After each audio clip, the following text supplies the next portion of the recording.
The essential comforts during those hot summer days, most of us would struggle without air conditioning in our cars. But there's a war brewing over what's the best way to go. Aircon gas comes in a chemical version and there's a natural alternative. But while one's cheaper to run, which one's safer? Well, Paul Macon separates fact from fiction. In our opinion, it is the best we've got. I think in all these cases the same one, it's cash driven. This is a consumer-led revolution. The cold winds of change are blowing right under our noses. Hydrocarbon refrigerants are an incredibly important tool for us to use in the fight against climate change. They are highly flammable. Tonight we'll try and sort out who's on the money in a car aircon gas war. It's chemicals versus a natural alternative that its proponents claim can protect the planet while delivering a cheaper deal for motorists. Cheaper in the short term or the long term? In one corner, hydrofluorocarbons, currently in mainstream use in our car air conditioners, but they are not environmentally friendly. Well, 1,3,4-A does have a slight global warming potential. In the other corner, natural hydrocarbon refrigerants, a pure version of what we use in a barbecue. And the gas themselves are cheaper. And get colder quicker, they tell us. The only complaint that hydrocarbon refrigerants in car applications ever have is that it blows too cold. And who doesn't want that on a 40-degree day?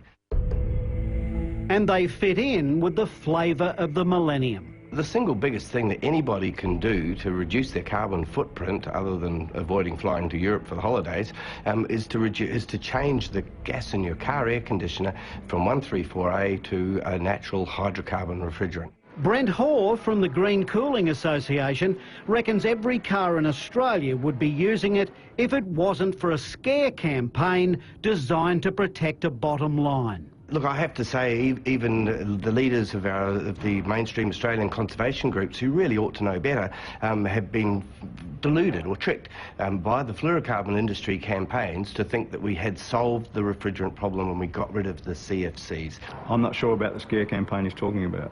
Ian Stangroom from the Vehicle Air Conditioning Specialists of Australia says he and his members want nothing to do with hydrocarbon refrigerants. Barbecue gas bottles explode.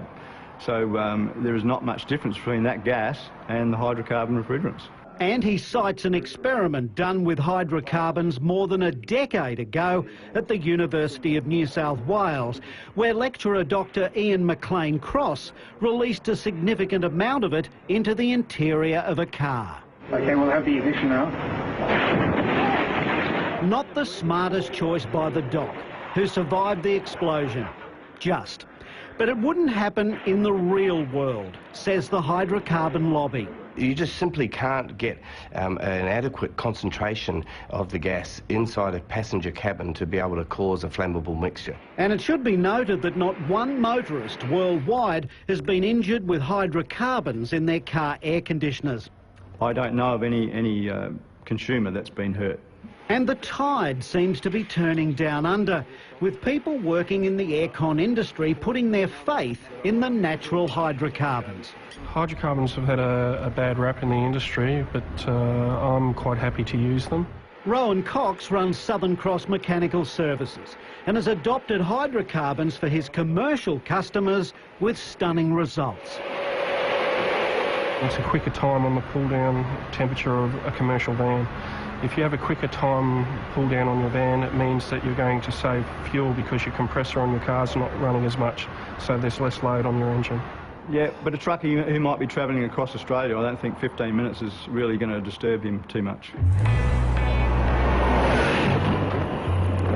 And the first Australian manufacturer to adapt its vehicle's air conditioners with the controversial gas is the aptly named Ocker. We have to take, I think, a community responsibility to lower the risks of the pollutants we put into the atmosphere.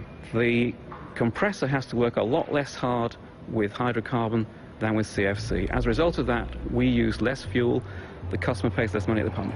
So why aren't other vehicle makers following Ocker's lead?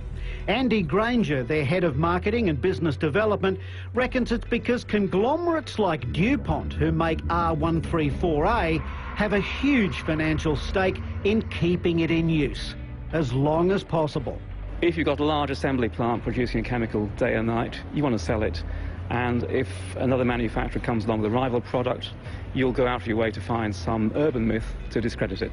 Meanwhile, DuPont, pressured into coming up with a more environmentally friendly gas, joined forces with another conglomerate, Honeywell, to whip up a replacement in their labs called 1234YF.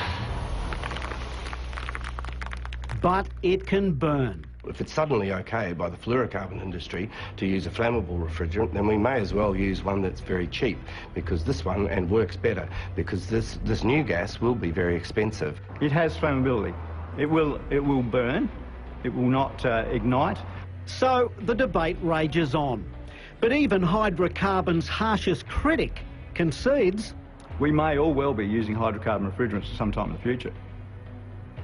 If the world automotive air conditioning bodies decide to go down that path, then we'll all have to adopt that technology and train for it and use it.